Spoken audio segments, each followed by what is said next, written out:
Just about a year ago, a report came out called the Alternative Influence Network.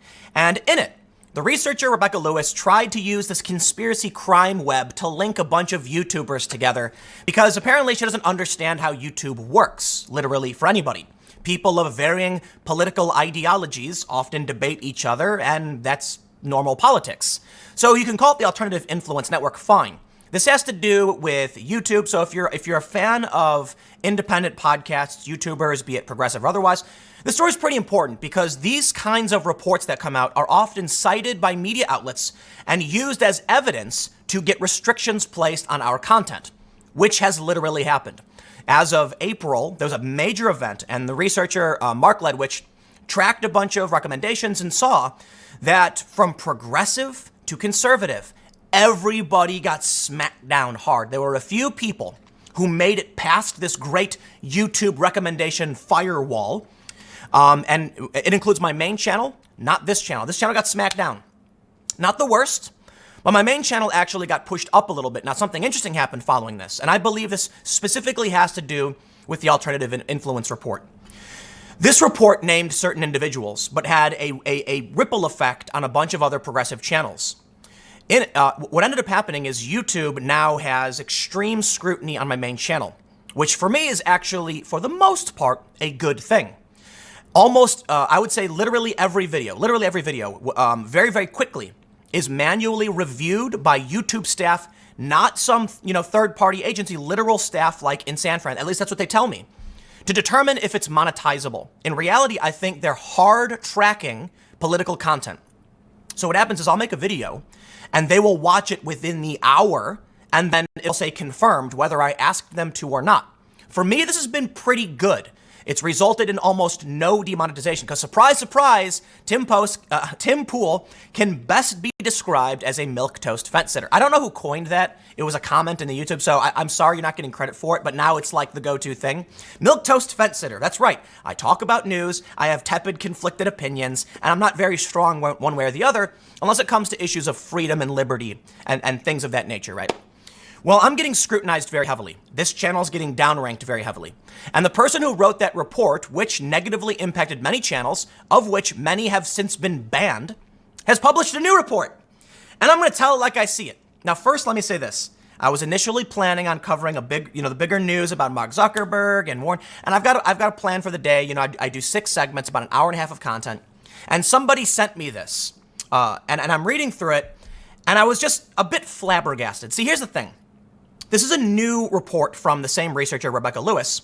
Quote, "This is what the news won't show you. YouTube creators and the reactionary politics of micro-celebrity."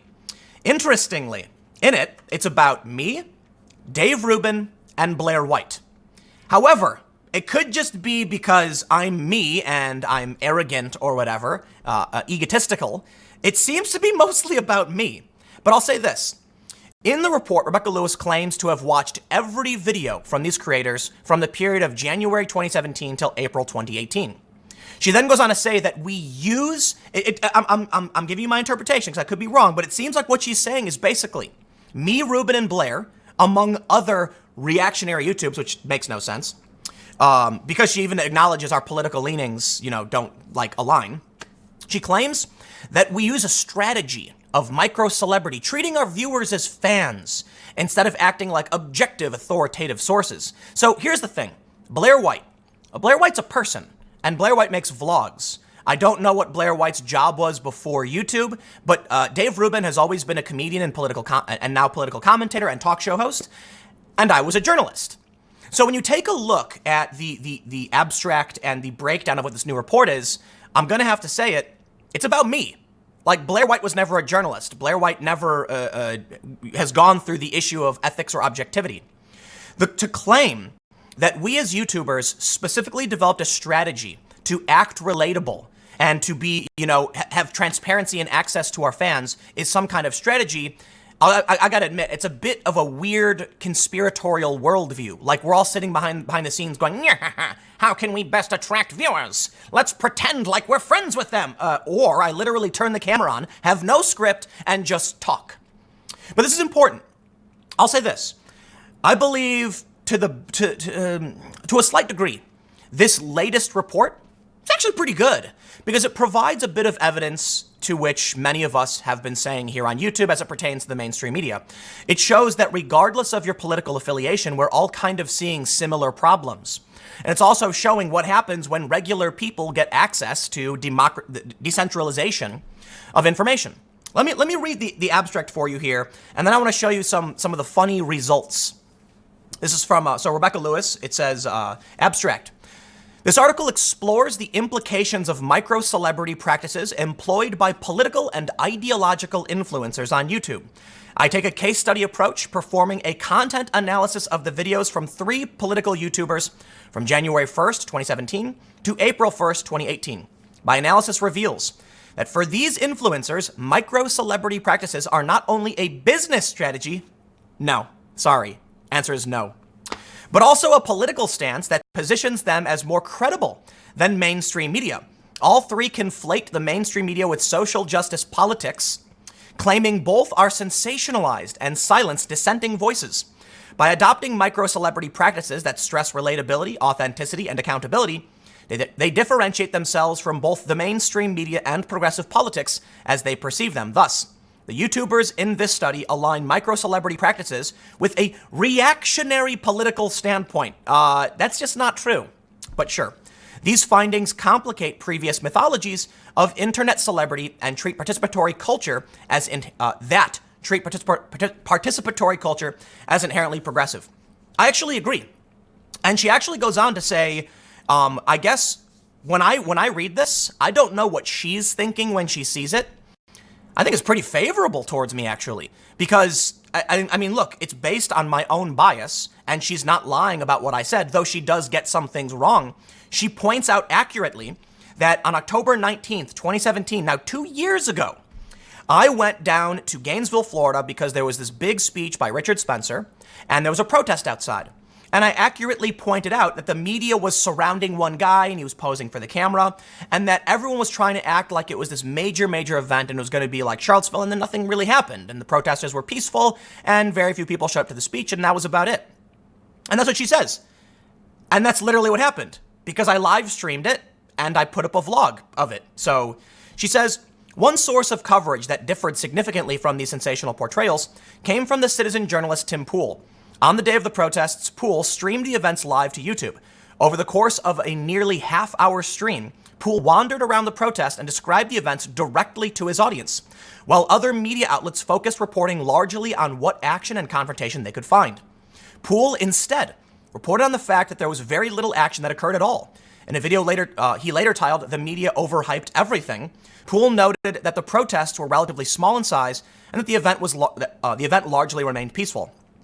For Pool, the main story instead was the fact the mainstream media had gathered there at all, seemingly looking for a large-scale conflict that never materialized. At one point in his coverage, for example, he pointed his audience attention both to the small protest turnout and also the large numbers of camera crew gathering. And then it's a quote from me saying, literally nothing is happening. But this is this is what's important to see. See all these people with cameras and phones wearing fancy clothes, tripods? Look at all those people with the fancy tripods and big expensive cameras. This is the story. These are the vultures. They're literally scraping the bottom of the barrel of white nationalism to try and find the story. That's true. That's literally what happened. And so if you were watching mainstream news, they would show you a singular view of one person doing something crazy.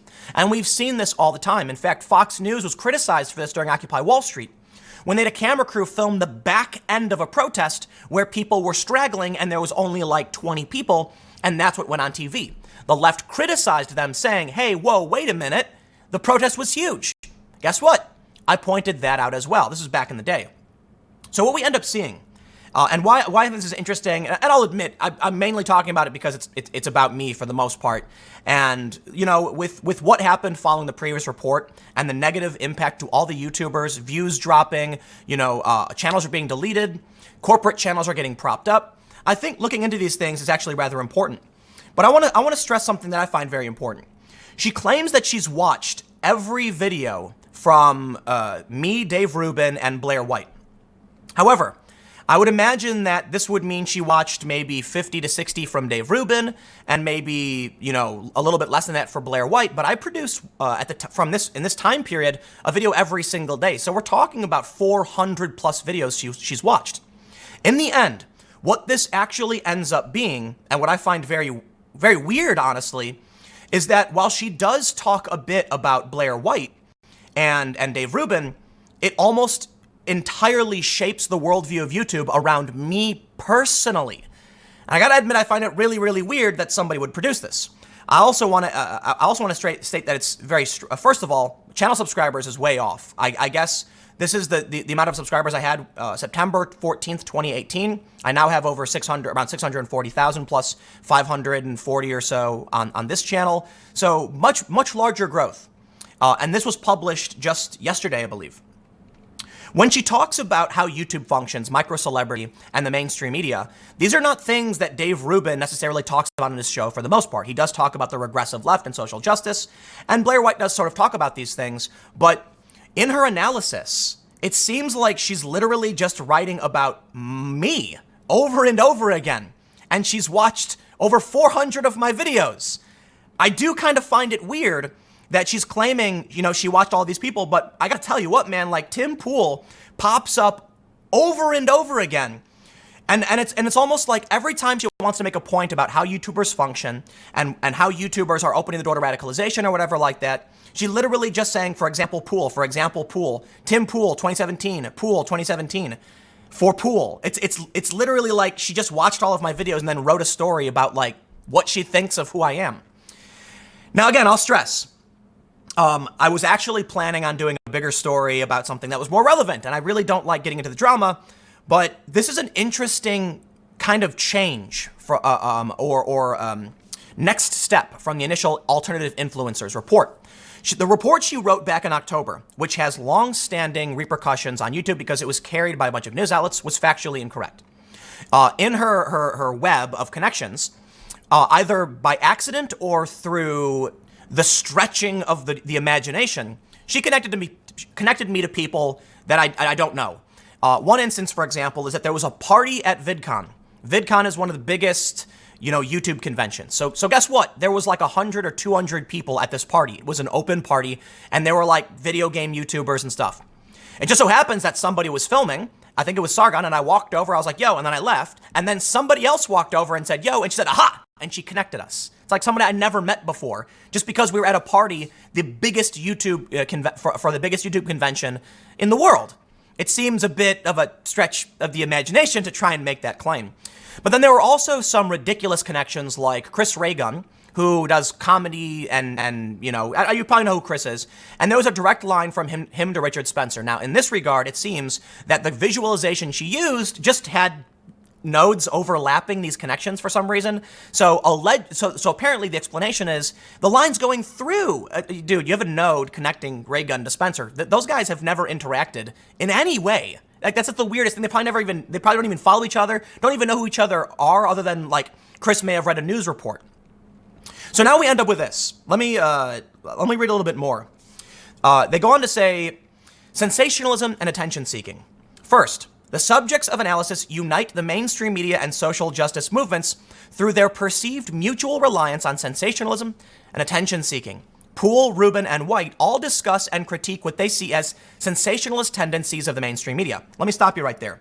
I was the first and founding member of Vice News, which at the time did a remarkably great job of producing real, raw coverage on the ground.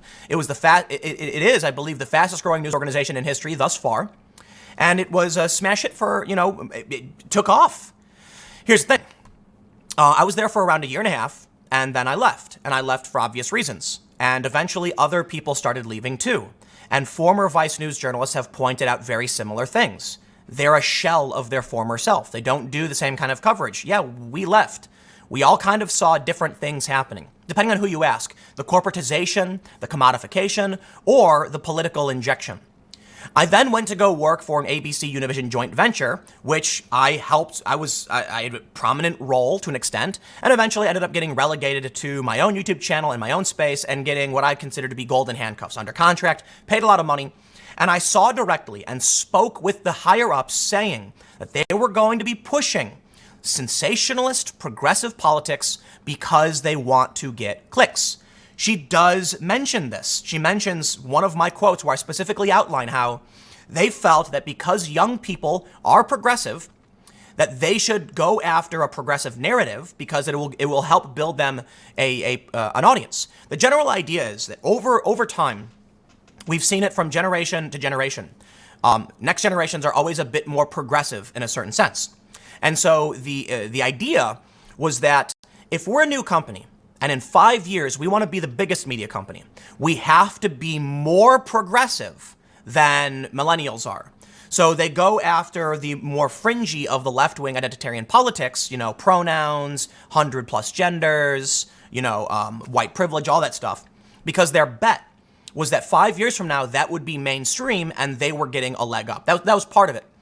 The other issue was that was who they wanted to target. But the big play was, this is how we're going to make $1 billion. They were looking at Vice, 20-year-old company at the time, and they were thinking, okay, how did Vice get to be where they are now? Vice started in a specific space that was not particularly popular. It was actually kind of punk rock and decently fringe.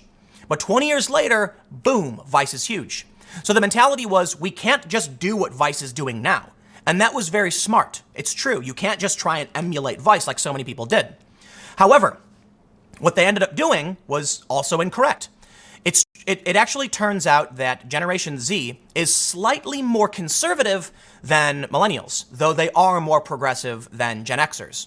The problem there is you now have this company pushing further left than the next generation actually is. And surprise, surprise, well, all of these companies have done miserably.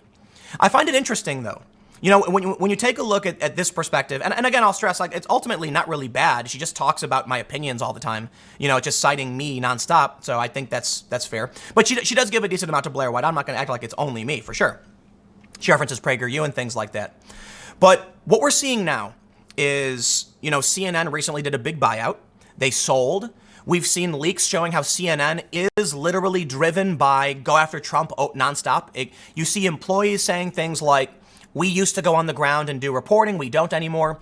You take a look at Disney's recent statement that they have written down their investment into Vice to zero. That's nearly $500 million they put into Vice, they're saying is gone. We can see the layoffs at all of these companies, the collapse of these companies, and we can see something exposed by Mike. I believe it was the outline. It was called Mic Drop. I referenced it in the past. In this, they say that people at Mic, which was a progressive website, were being given a formula to write to generate traffic. This is what's interesting. When you look at this report and what it omits, not necessarily intentionally, it's clearly focused on me, Rubin, and Blaire White. But what would be excellent to add to this conversation is that we have seen major, highly valued media outlets, digital outlets, collapse and being exposed for driving and manipulating social justice narratives. In fact, the outline story specifically says that they were manipulating social justice, passion to generate traffic. And I said this is why I didn't want to work for these companies anymore, and we can see it happening. They specifically wrote about an expose, and Mike.com fell apart. You can then look at the Gizmodo media networks. You can look at, basically Fusion bought the old Gawker properties, Splinter. They ended up collapsing. Splinter News, formerly Fusion, where I worked, has officially and finally shuttered. They changed the name. They called it Splinter. It was very progressive. And guess what? It did not work. Because I think what Becca doesn't seem to realize is that she is in this ivory tower bubble. I love saying ivory tower, you may have noticed. In big cities, I think New York, surrounded by people who are all yes men playing a game of telephone with each other, ignoring the fact that these politics are not popular. So I will stress this point. In July, I believe it was, Subverse, my outlet, raised about $1.5 million. We shattered a crowdfunding record. In 22 hours, bringing in about $1.13 million. It is the fastest WeFunder campaign for crowd investment, period. And now we actually have done on-the-ground reporting from Hong Kong. I'm not gonna give away the location for some of the next on-the-ground reporting, but we have some people working on stuff. We're expanding. We're getting an office. We're taking off.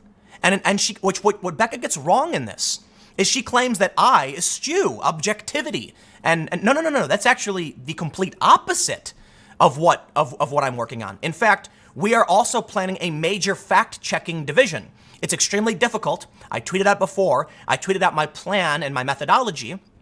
It'll have to be sussed out. But we've got major plans for literally doing journalism with fact-checkers objectively. So go to subverse.net, check it out. You tell me how many stories you see about the Orange Man. You'll be surprised, perhaps, that there's none. There might be one or two because, sometimes stories are particularly big, or Trump gets just roped in the periphery.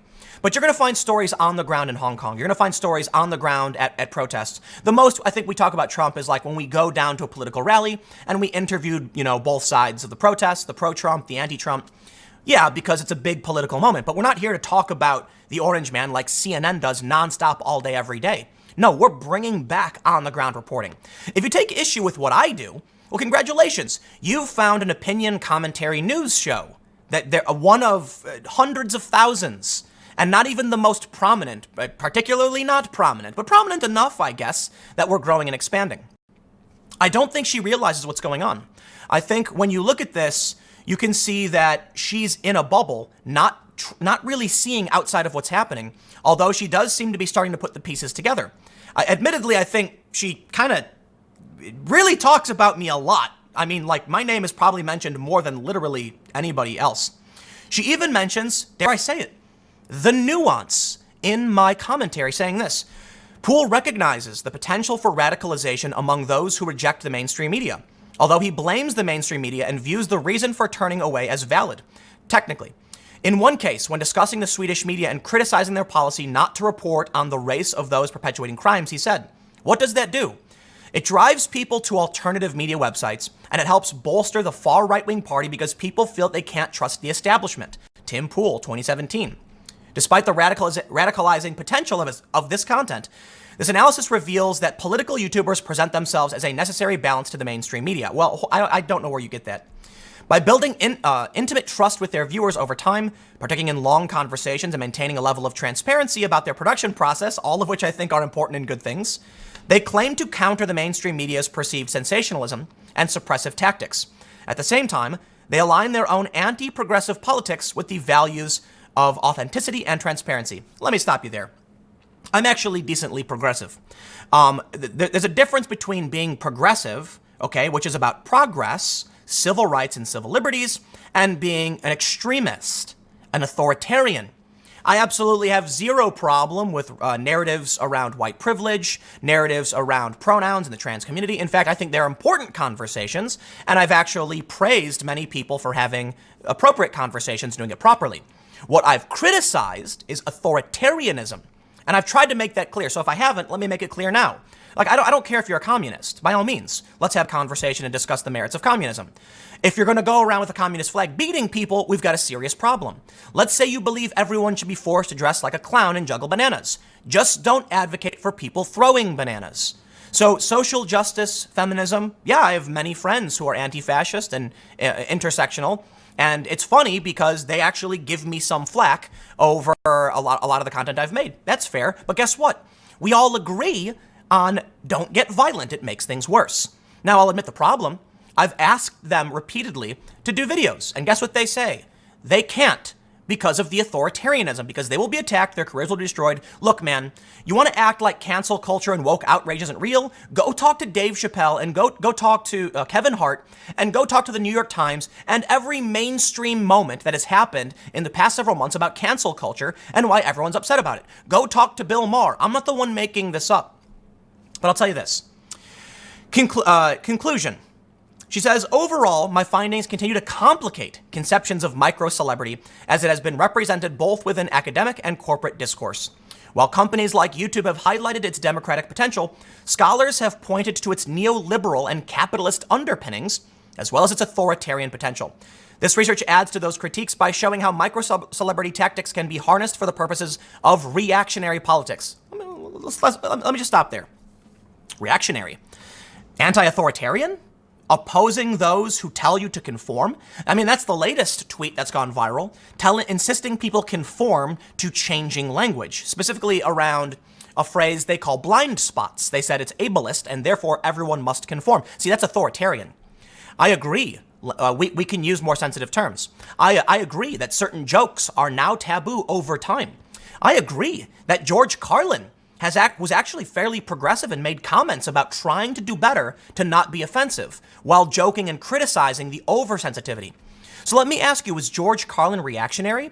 Because he and he was a huge inspiration on my life. And still to this day, the work he did in the past is a major inspiration. George Carlin did an interview that was shared by many progressives where he was basically saying, maybe we should realize that certain, ways of speaking are divisive and offensive and we can do better. Something to that effect. But he also has a bit where he talks about the extremists. That's the point. Yeah, we can do a little better every time. We can talk to people and try and figure out a better way to live. But going around bashing people over the head and screeching at them because they use the wrong word is not progressive. It's regressive. It's authoritarian. Perhaps Becca Lewis would do well to actually research that and understand it instead of just entering with the assumption that we're all reactionaries. Instead of entering with the assumption that everything eschews objectivity. No, quite the opposite. I do what I do because I miss the objectivity. Because when I was in these newsrooms, Vice News, believe it or not, at the initial launch, was very objective. Very, very objective. Sources, multiple sources, legit research. It did a tremendous and amazing job. A lot of us left. A lot of changes happened, be it political or business reasons, and a lot of people left, and they felt that it faltered. Yeah, that's not my personal, that's not just me. There are other Vice News staff who have called out the negative changes and how they abandoned what made them great. We probably view it different ways. Like some people think that they went major corporate mainstream and ignored the big news and stories, while others started to notice political trends or fake political pressure that was more about generating revenue. So we leave. And I can tell you this from Fusion. Yes, the objectivity is out the window. And so what have I done? Well, of course, if you come to this channel or my main channel, you're going to get political and cultural commentary. I don't know what you're supposed to expect. That's literally what it is. It's a news show, no different than any other political pundit. Admittedly, I'm much more moderate than many people. She does point out that despite my labeling as a center-left libertarian, I typically focus on progressives and left-wing policy. I would say that's technically correct, but requires some context. And that context is a graph from the New York Times I don't have pulled up, which shows that the right has veered a little left and the left has gone off the rails. So I, as someone who's moderately to the left, a left-leaning, independent or Democrat, have great concerns with the fracturing and the far left push. I suppose if all you've ever done is sit inside that bubble, you wouldn't recognize that. But let me say one thing to Becca Lewis. I'm an expert when it comes to the formation of news media. I was the first and founding member of Vice News, the fastest growing news organization in history. At least that's my understanding. I think it could be wrong, but generating, 1 million plus subscribers in only a couple months was huge. And I helped launch a news division at an ABC Univision joint venture. And I saw exactly what was going on. And guess what? Fusion collapsed. They changed their name to Splinter, and now they are defunct. Disney has written off their investment in Vice News by $500,000. And guess what? While these companies are collapsing, my company has just brought in over $1 million in a day, and we're expanding and producing content almost every single day with reporters on the ground to bring back objectivity and fact-checking. And yes, we're going to specifically have a fact-checking arm. It may not be as Subverse, so it may be a separate entity, but believe me when I say it, what I'm going to be doing here on these channels, great, you're going to get cultural and political commentary. But you go to my news outlets, which is editorially independent from me, and I will not intervene in what they're covering, for better or for worse, and you're going to get news reporting. You're going to get fact-based news reporting with sources and on-the-ground interviews. And guess what? Some of those journalists who are doing that work, surprise, surprise, are actual progressives. Progressives who kind of don't, some of them don't like me. But I'm not telling them what they can or can't cover. I'm saying just be honest. Show what's going on, and guess what? They have. And that's the point. And now I'll end with one last thing, because this is longer than I expected it to be. Mark Ledwich on Twitter who did an analysis of a lot of what's going on with YouTube. I've got 2 tweet threads to show you, and the last one is the cherry on top. He says, Rebecca Lewis, author of the Alternative Influence Report, just published, "This is what the news won't show you. YouTube creators and the reactionary politics of micro-celebrity." She focuses on Tim Pool, Blaire White, and Dave Rubin and their tactics as reactionary micro-celebrities who stereotype MSM as social justice proponents. It's a vague, reductionist position of what I'm actually saying, because I've stressed over and over again, I use certified, third-party, verified news sources in mainstream media. I'm just critical of their declining credibility. Pitch themselves as superior sense makers by appealing to relatability, authenticity, and accountability. I don't pitch myself that way. I'm literally never going, hey guys, have you noticed that I sound like a regular person? I don't do that. I don't. I literally just talk about what I think in a normal way. That's not a strategy. It's literally just personality. The tone is much more cool-headed and neutral description compared to the Ain report. She gives quite a positive account of Tim Pool's livestream coverage of the media circus at Richard Spencer's uneventful U of Florida speech. Pool's personal, immediate, and raw style of coverage is described as a tactic used by micro-celebrities to gain fans in a parasocial relationship. I don't think it's as Machiavellian as that. It's actually one of Pool's better videos and is kind of the content that is worthwhile on YouTube. Compare yourself, his video, to the social justice MSM narratives at the time, and he links to it. A roadshow of hate supremacist rallies fueled by travelers from afar, and it was a small handful of people. She describes the historical context of YouTube being a techno-utopian dream of progressive grassroots truth-seeking. In reality, turned out to be more reactionary. I agree with Lewis in terms of the supply of content, but progressives still ended up with more views, absolutely. And that's according to Mark's research showing that the left is still very heavily favored, from centrist, mainstream, establishment left-wing voices like anti-Trump personalities and comedians, all the way to actual progressive networks like the Young Turks. They dominate YouTube. He says, I won't go into more detail. Assuming you are familiar with this content, she gives a pretty accurate description of it as far as I can tell. The conclusion sounds exactly like the online reactionaries' way of framing the situation, just with a different sentiment. She says this research adds to the critiques by showing how micro-celebrity tactics can be harnessed for the purpose of reactionary politics, which can in turn destabilize viewers' worldviews and serve as the entryway into other alternative information sources. She's right, except for the reactionary part, and I'll tell you why. Listen. Take a look at the Hidden Tribes report, of which, of course, the progressives on the far left are outraged by. It shows that progressive politics make up 8% of this country. So when I speak in disdain for the authoritarian tactics, I'm not even talking about the entirety of that 8%. I'm talking about a small portion that has a foothold in politics, has a foothold at these companies, are driven by corporate interests, and are negatively impacting our country. I have admitted fully that all of these groups, be it the far right or the far left, are relatively fringe. And the main problem I try to focus on is that when someone on the left goes too far, nothing is done about it. In fact, a defense is written about it, and they call what I say reactionary. I supported Bernie Sanders in 2016 very heavily. And then so when the right encounters a problem, they're much more likely to bend over for the outrage. You'll end up seeing Tucker Carlson lose sponsors. Rachel Maddow didn't lose any sponsors when she went on with Russia nonsense about Russia trying to shut off power in Fargo. It was insane. Or when she had on that guy who claimed Trump may be an asset, this was Chris Hayes, had on a guy claiming that Trump may have been a Russian asset since the 1980s. No loss in advertising revenue there. But Tucker Carlson makes some disparaging comments about overpopulation from mass migration, and he immediately loses 20 plus sponsors. If you think Tucker Carlson was wrong to say it, you're fine. Feel free to. And you saw the repercussions. He lost sponsors.